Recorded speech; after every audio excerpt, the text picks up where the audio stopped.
What's up, guys? Welcome back to Malt Mondays. Today, I'm taking a look at a classic, and this is the Glenfiddich 12-year-old. So, many people, when they're getting into whiskey, start with, I would say, one of two whiskeys. They start with a Glenmorangie 10-year-old or a Glenfiddich 12-year-old. Well, I guess a Glenlivet 12-year-old as well. These are all in the $30 to $40 price range, and they represent kind of the classic Scotch flavor without being smoky. As far as single malts go, there are blends that people start with as well. Chivas, Johnny Walker, many of those. But as far as single malts go, Glenfiddich 12-year-old, I would say, is probably the definitively classic malt. And if I remember correctly, Glenfiddich 12-year-old, or Glenfiddich, is kind of one of the brands that first brought single malt as a category to the States. I think it was probably like 40, 50 years ago. So, single malts were pretty much only available in Scotland. Most of what was being sold worldwide was blends. So if you wanted a single malt, you kind of had to be in the area of the distillery. But anyway, the Glenfiddich 12-year-old. So this is the William Grant & Sons brand, which is the sister distillery to Balvenie, which I've been reviewing the last 2 weeks. So I decided I'd go ahead and take a look at this because they are owned by the same family that they've been owned by since they were built. And I think they were built in like 1886 or something, 1887. And it was actually built by his family. So William Grant grew up working at a distillery, and he had this dream of having his own distillery. And at some point, I believe he had like 7 or 8 kids. He put them all to work and built his own distillery by hand, he and his family. So Glenfiddich comes in these iconic triangular tins that look really, really nice. They definitely, especially for a $35 whiskey, I mean, these just look very premium. And I think that's part of the reason why they're so popular, sell so well, is that you're getting a budget price, but you're getting a very premium presentation, and we'll see if you're getting a premium whiskey as well. So, put this over here. And just looking at the bottle, the first thing I'm going to point out is 40% ABV. So, at this price point, that's totally fine and acceptable. I have no problem with that. You're paying $35. I don't expect to get 43, 46% ABV whiskey. And then you have a uniquely married whiskey in oak tons for beautifully balanced nose, refreshing and complex flavor.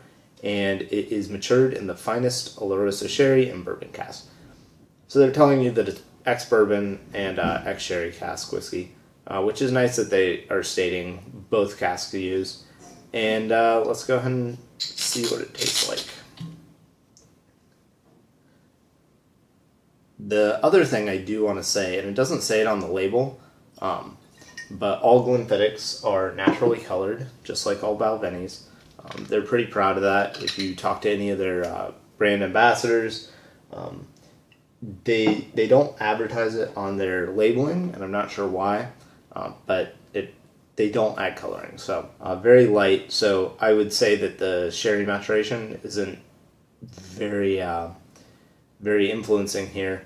And I also happen to know that they use 90% ex-bourbon casks and 10% sherry casks for this. From the brand reps that I've talked to, that's the makeup of this, so it's very lightly sherried. It's not a sherry cask finish, it's a vatting. They're actually using a ratio of around 9-to-1 bourbon barrels to sherry barrels. So, on the nose.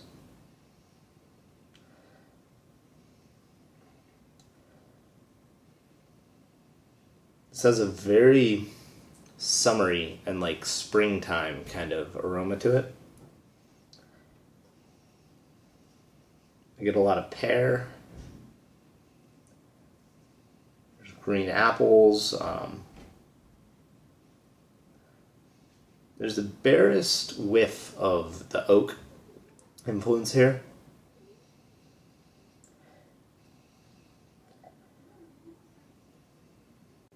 a really, really mild and pleasant aroma.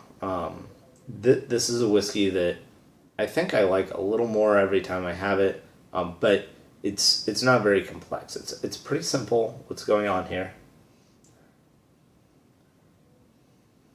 There's a little hint of maltiness in there as well, which is nice. A lot of whiskeys get so overdone with cask finishes, which have their place, that you almost can't tell that they're whiskey anymore.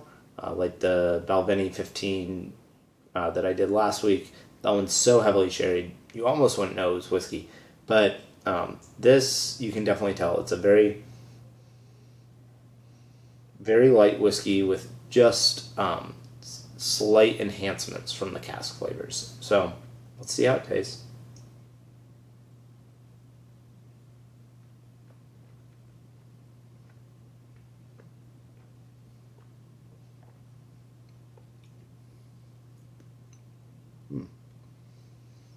So it's a little bit thin. That's to be expected at 40% ABV. I get that green apple coming back, but it's not as not as sour apple kind of as it smells. It definitely smells more like sour apple, and when you taste it, it's a little drier because there's some of that oak there.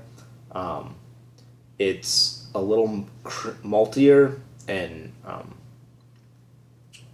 maybe I can taste the sherry. It's really, really subtle.